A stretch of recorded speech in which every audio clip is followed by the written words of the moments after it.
उज्जनीर रायज केन्या से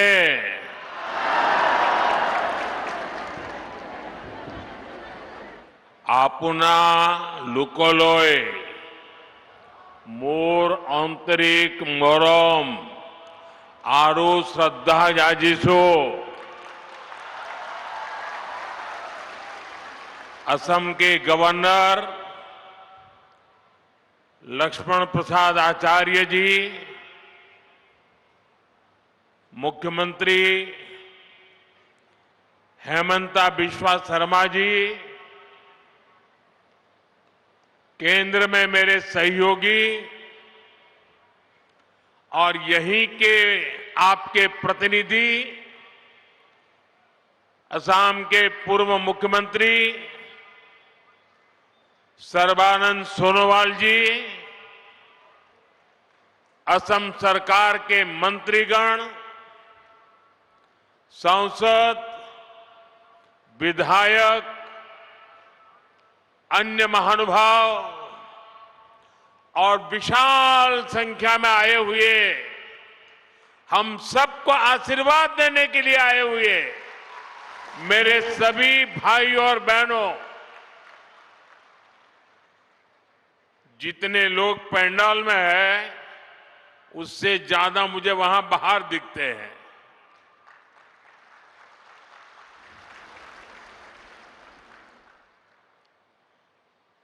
सोलुंग सुकापा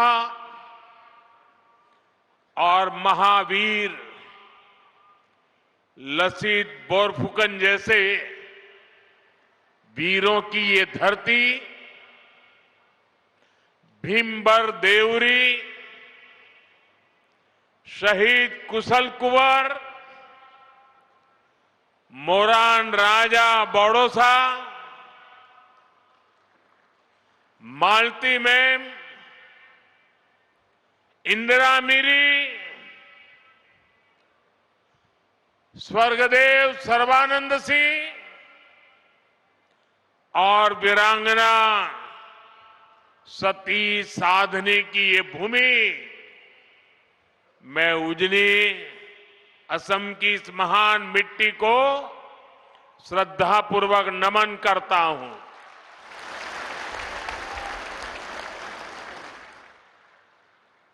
साथियों, मैं देख रहा हूं सामने दूर दूर तक आप सब इतनी बड़ी संख्या में अपना उत्साह, अपना उमंग, अपना स्नेह बरसा रहे हैं और खासकर मेरी माताएं बहनें इतनी विशाल संख्या में आप जो प्यार और आशीर्वाद लेकर आई हैं, ये हमारी सबसे बड़ी शक्ति है, सबसे बड़ी ऊर्जा है, एक अद्भुत अनुभूति है। मेरी बहुत सी बहनें असम के चाय बागानों की खुशबू लेकर यहां उपस्थित है। चाय की ये खुशबू मेरे और असम के रिश्तों में एक अलग ही एहसास पैदा करती है। मैं आप सभी को प्रणाम करता हूं। इस स्नेह और प्यार के लिए मैं हृदय से आप सबका आभार व्यक्त करता हूं। साथियों, आज असम और पूरे नॉर्थ ईस्ट के लिए बहुत बड़ा दिन है। नामरूप और डिब्रूगढ़ को लंबे समय से जिसका इंतजार था, वो सपना भी आज पूरा हो रहा है। आज इस पूरे इलाके में औद्योगिक प्रगति का नया अध्याय शुरू हो रहा है। अभी थोड़ी देर पहले मैंने यहां अमोनिया यूरिया फर्टिलाइजर प्लांट का भूमि पूजन किया है। डिब्रूगढ़ आने से पहले गुवाहाटी में एयरपोर्ट के एक टर्मिनल का उद्घाटन भी हुआ है। आज हर कोई कह रहा है असम विकास की एक नई रफ्तार पकड़ चुका है। मैं आपको बताना चाहता हूं, अभी आप जो देख रहे हैं, जो अनुभव कर रहे हैं, ये तो एक शुरुआत है। हमें तो असम को बहुत आगे लेकर के जाना है। आप सबको साथ लेकर के आगे बढ़ना है।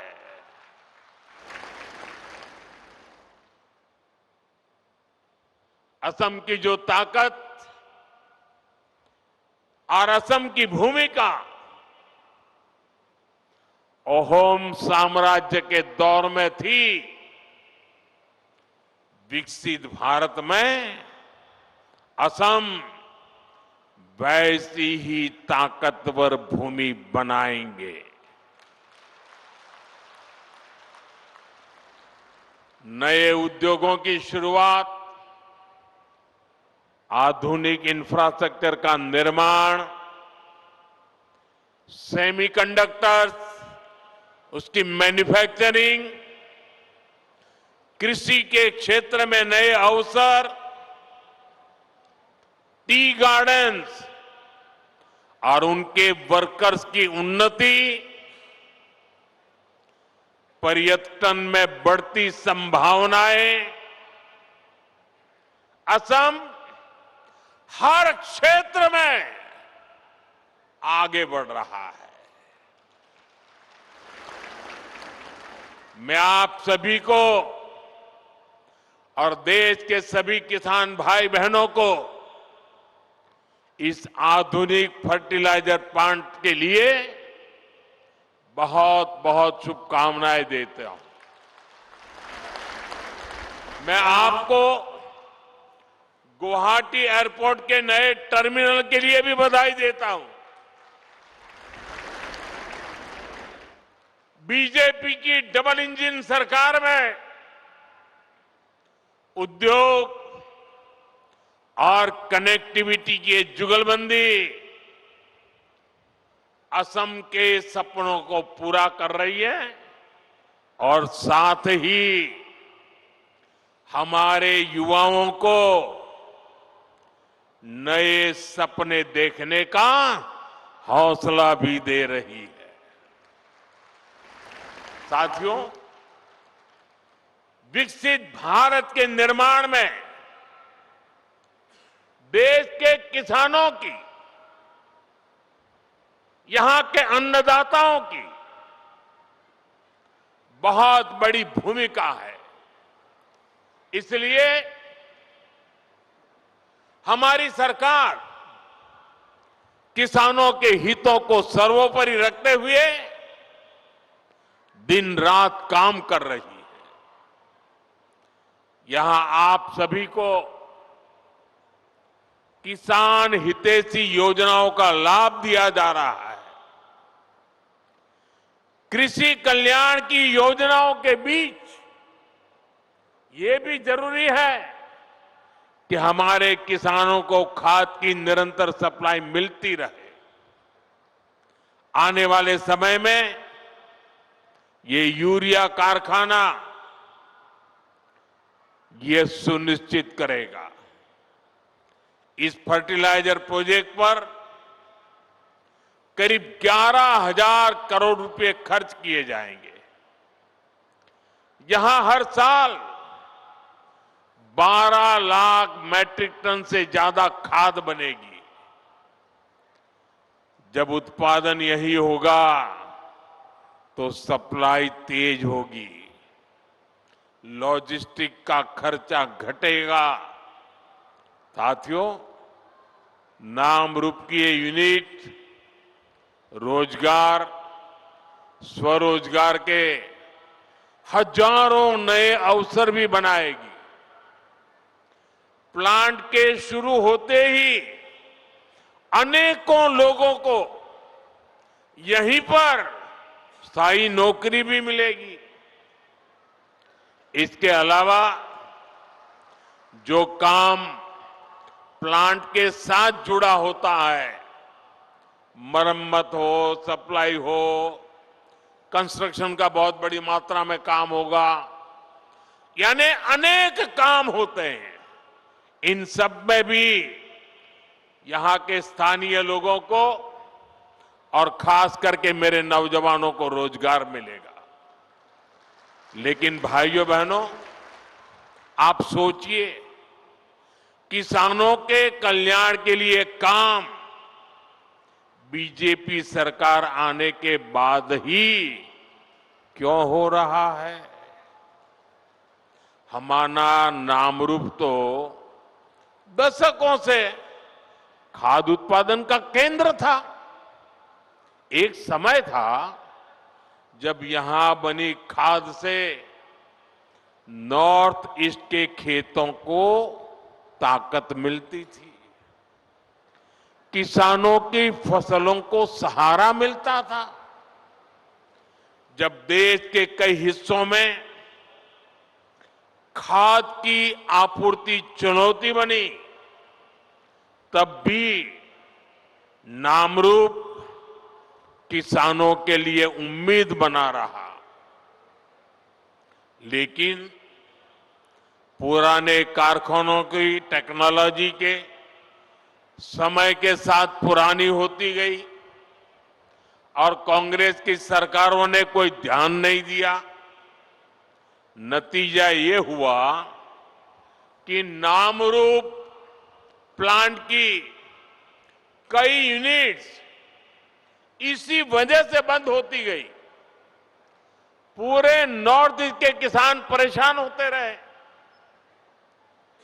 देश के किसानों को भी तकलीफ हुई, उनकी आमदनी पर चोट पड़ती रही,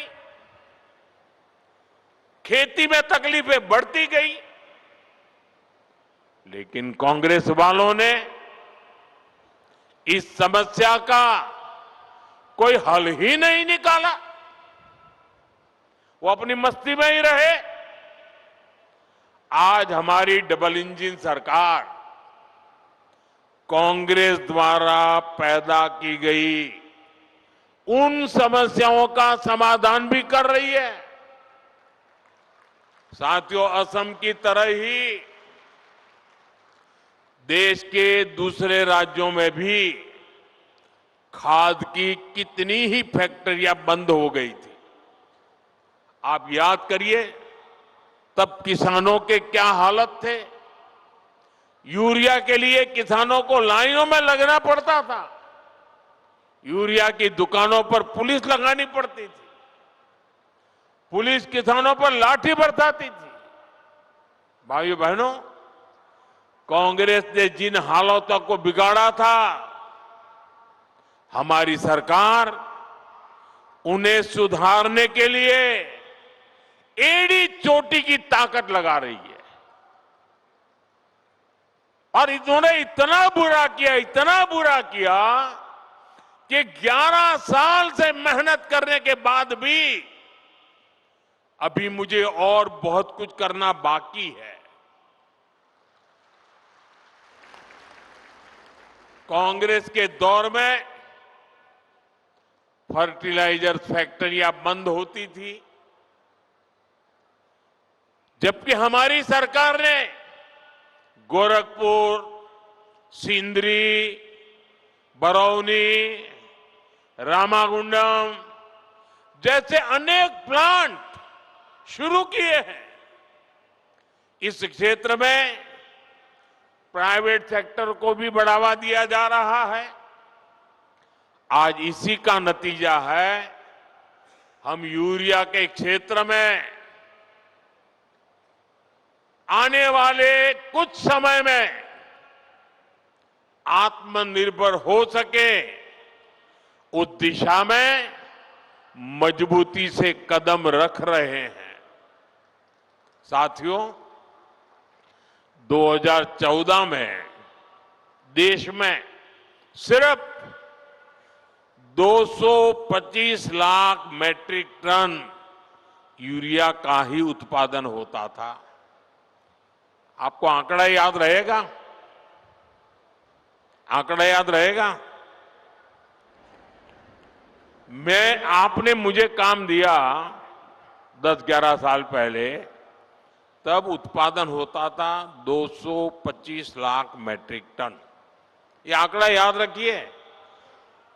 पिछले 10-11 साल की मेहनत में हमने उत्पादन बढ़ा करके करीब 306 लाख मैट्रिक टन तक पहुंच चुका है। लेकिन हमें यहां रुकना नहीं है, क्योंकि अभी भी बहुत करने की जरूरत है। जो काम उनको उस समय करना था नहीं किया, और इसलिए मुझे थोड़ा एक्स्ट्रा मेहनत करनी पड़ रही है। और अभी हमें हर साल करीब 380 लाख मैट्रिक टन यूरिया की जरूरत पड़ती है। हम 306 पर पहुंचे हैं, 70-80 और करना है।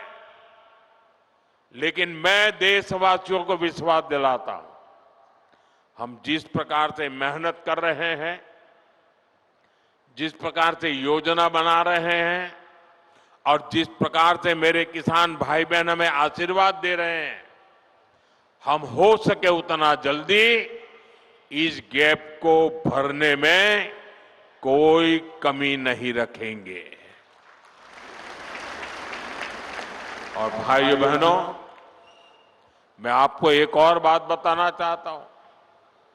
आपके हितों को लेकर हमारी सरकार बहुत ज्यादा संवेदनशील है। जो यूरिया हमें महंगे दामों पर विदेशों से मंगाना पड़ता है, हम उसकी भी चोट अपने किसानों पर नहीं पड़ने देते। बीजेपी सरकार सब्सिडी देकर वो भार सरकार खुद उठाती है। भारत के किसानों को सिर्फ 300 रुपए में यूरिया की बोरी मिलती है। उस एक बोरी के बदले भारत सरकार को दूसरे देशों को, जहां से हम बोरी लाते हैं, करीब करीब 3,000 रुपया देना पड़ता है। अब आप सोचिए, हम लाते हैं 3,000 में और देते हैं 300 में। ये सारा बोझ देश के किसानों पर हम नहीं पड़ने देते। ये सारा बोझ सरकार खुद भरती है, ताकि मेरे देश के किसान भाई बहनों पर बोझ ना आए। लेकिन मैं किसान भाई बहनों को भी कहूंगा कि आपको भी मेरी मदद करनी होगी। और वो मेरी मदद है इतना ही नहीं, मेरे किसान भाई बहन आपकी भी मदद है। और वो है ये धरती माता को बचाना। हम धरती माता को अगर नहीं बचाएंगे तो यूरिया की कितने ही थैले डाल दे, ये धरती मां हमें कुछ नहीं देगी। और इसलिए जैसे शरीर में बीमारी हो जाए तो दवाई भी हिसाब से लेनी पड़ती है। 2 गोली की जरूरत है, 4 गोली खा लें तो शरीर को फायदा नहीं नुकसान हो जाता है। वैसा ही ये धरती मां को भी अगर हम जरूरत से ज्यादा, पड़ोस वाला ज्यादा बोरी डालता है इसलिए मैं भी बोरी डाल दूं, इस प्रकार से अगर करते रहेंगे तो ये धरती मां हमसे रूठ जाएगी। यूरिया खिला खिला करके हमें धरती माता को मारने का कोई हक नहीं है। ये हमारी मां है, हमें उस मां को भी बचाना है। साथियों, आज बीज से बाजार तक भाजपा सरकार किसानों के साथ खड़ी है। खेत के काम के लिए सीधे खाते में पैसे पहुंचाए जा रहे हैं ताकि किसान को उधार के लिए भटकना न पड़े। अब तक पीएम किसान सम्मान निधि के लगभग 4 लाख करोड़ रुपए किसानों के खाते में भेजे गए हैं। आंकड़ा याद रहेगा? भूल जाएंगे? 4 लाख करोड़ रुपया मेरे देश के किसानों के खाते में सीधे जमा किए हैं।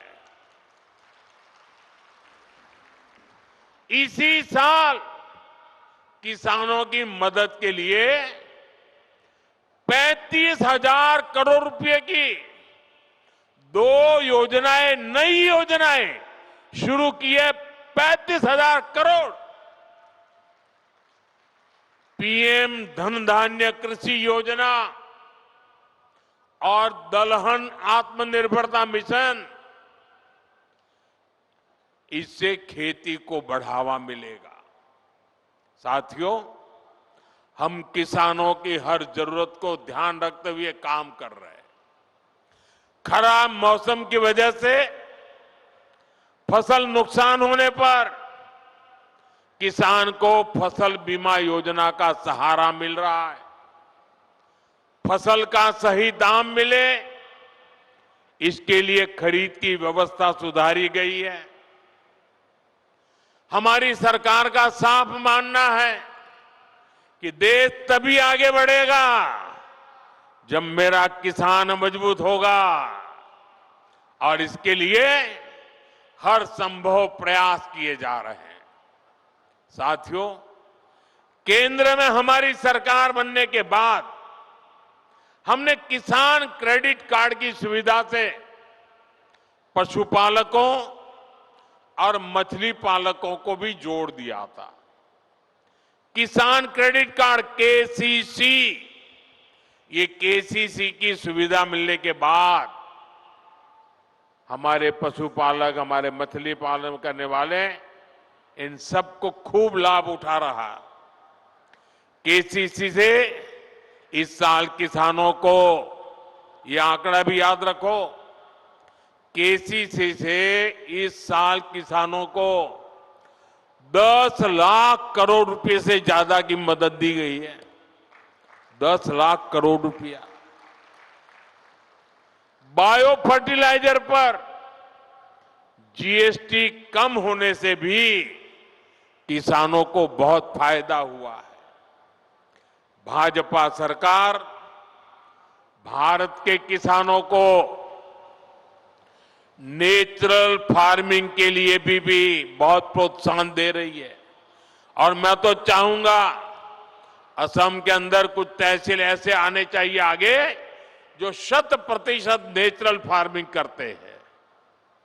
आप देखिए, हिंदुस्तान को आसाम दिशा दिखा सकता है। आसाम का किसान देश को दिशा दिखा सकता है। हमने नेशनल मिशन और नेचुरल फार्मिंग शुरू की। आज लाखों किसान इससे जुड़ चुके हैं। बीते कुछ सालों में देश में 10,000 किसान उत्पाद संघ एफपीओज बने हैं। नॉर्थ ईस्ट को विशेष ध्यान में रखते हुए हमारी सरकार ने खाद्य तेलों, पाम ऑयल से जुड़ा मिशन भी शुरू किया है। ये मिशन भारत को खाद्य तेल के मामले में आत्मनिर्भर तो बनाएगा ही, यहां के किसानों की आय भी बढ़ाएगा। साथियों, यहां इस क्षेत्र में बड़ी संख्या में हमारे टी गार्डन वर्कर्स भी हैं। ये भाजपा की ही सरकार है जिसने असम के 7.5 लाख टी गार्डन वर्कर्स के जनधन बैंक खाते खुलवाए। अब बैंकिंग व्यवस्था जुड़ने की वजह से इन वर्कर्स के बैंक खातों में सीधे पैसे भेजे जाने की सुविधा मिली है। हमारी सरकार टी गार्डन वाले क्षेत्रों में स्कूल, रोड, बिजली, पानी, अस्पताल की सुविधाएं बढ़ा रही है। साथियों, हमारी सरकार सबका साथ, सबका विकास के मंत्र के साथ आगे बढ़ रही है। हमारा ये विजन देश के गरीब वर्ग के जीवन में बहुत बड़ा बदलाव लेकर आया है। पिछले 11 वर्षों में हमारे प्रयासों से, योजनाओं को धरती पर उतारने के कारण 25 करोड़ लोग, ये आंकड़ा भी याद रखना, 25 करोड़ लोग गरीबी से बाहर निकले हैं। देश में एक नियो मिडिल क्लास तैयार हुआ है।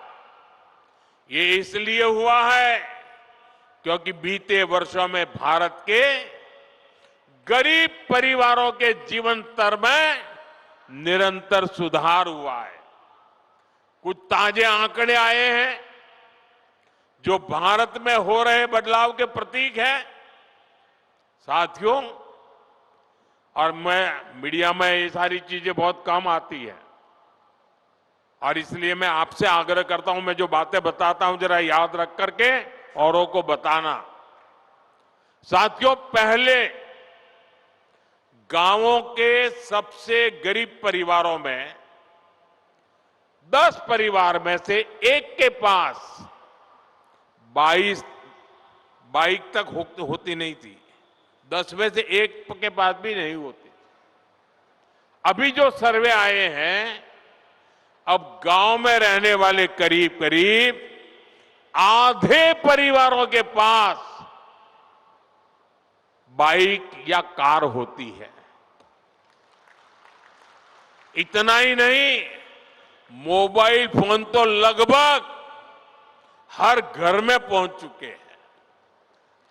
फ्रिज जैसी चीजें जो पहले लग्जरी मानी जाती थी, अब ये हमारे नियो मिडिल क्लास के घरों में भी नजर आने लगी है।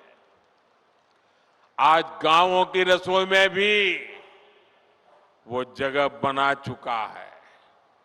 नए आंकड़े बता रहे हैं कि स्मार्टफोन के बावजूद गांव में टीवी रखने का चलन भी बढ़ रहा है। ये बदलाव अपने आप में नहीं हुआ। ये बदलाव इसलिए हुआ है क्योंकि आज देश का गरीब सशक्त हो रहा है। दूर दराज के क्षेत्रों में रहने वाले गरीब तक भी विकास का लाभ पहुंचने लगा है। साथियों, भाजपा की डबल इंजन सरकार गरीबों, आदिवासियों, युवाओं और महिलाओं की सरकार है। इसलिए हमारी सरकार असम और नॉर्थ ईस्ट में दशकों की हिंसा खत्म करने में जुटी है। हमारी सरकार ने हमेशा असम की पहचान और असम की संस्कृति को सर्वोपरि रखा है। भाजपा सरकार असमिया गौरव के प्रतीकों को हर मंच पर हाईलाइट करती है। इसलिए हम गर्व से महावीर लसित बोरफुकन की 125 फीट की प्रतिमा बनाते हैं। हम असम के गौरव भूपेन हजारिका की जन्म शताब्दी का वर्ष मनाते हैं। हम असम की कला और शिल्प को, असम के गोमोशा को दुनिया में पहचान दिलाते हैं। अभी कुछ दिन पहले ही रशिया के राष्ट्रपति श्रीमान पुतिन यहां आए थे। जब दिल्ली में आए तो मैंने बड़े गर्व के साथ उनको असम की ब्लैक टी गिफ्ट किया था।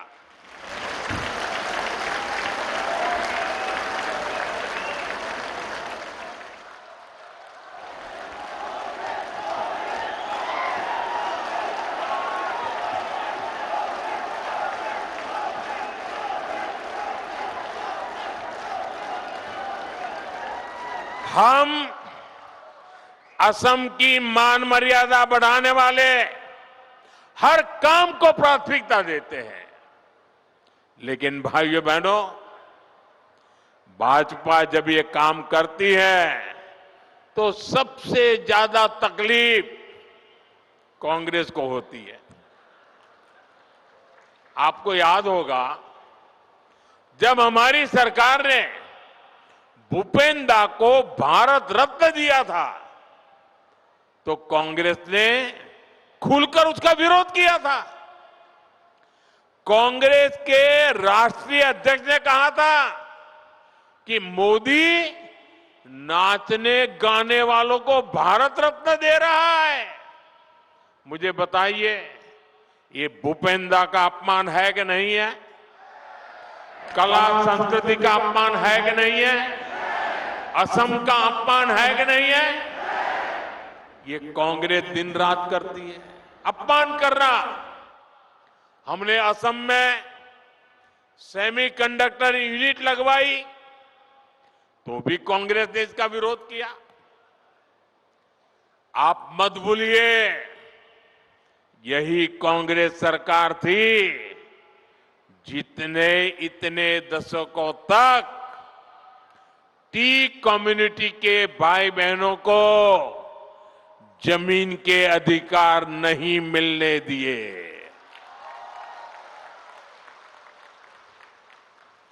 बीजेपी की सरकार ने उन्हें जमीन के अधिकार भी दिए और गरिमापूर्ण जीवन भी दिया।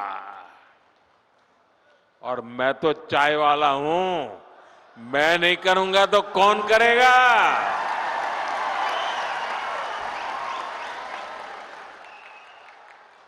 ये कांग्रेस अब भी देश विरोधी सोच को आगे बढ़ा रही है। ये लोग असम के जंगल, जमीन पर उन बांग्लादेशी घुसपैठियों को बसाना चाहते हैं जिनसे उनको वोट बैंक मजबूत होता है। आप बर्बाद हो जाए उनको इनकी परवाह नहीं है, उनको अपनी वोट बैंक मजबूत करनी है। भाइयों बहनों, कांग्रेस को असम और असम के लोगों से, आप लोगों की पहचान से कोई लेना देना नहीं है। इनको केवल सत्ता, सरकार और फिर जो काम पहले करते थे वो करने में इंटरेस्ट है। इसलिए इन्हें अवैध बांग्लादेशी घुसपैठिए ज्यादा अच्छे लगते हैं। अवैध घुसपैठियों को कांग्रेस ने ही बचाया और कांग्रेस ही उन्हें बचा रही है। इसलिए कांग्रेस पार्टी वोटर लिस्ट के शुद्धिकरण का विरोध कर रही है। तुष्टीकरण और वोट बैंक के इस कांग्रेसी जहर से हमें असम को बचाकर रखना है। मैं आज आपको एक गारंटी देता हूं, असम की पहचान और असम के सम्मान की रक्षा के लिए भाजपा, बीजेपी फौलाद बनकर आपके साथ खड़ी है। साथियों, विकसित भारत के निर्माण में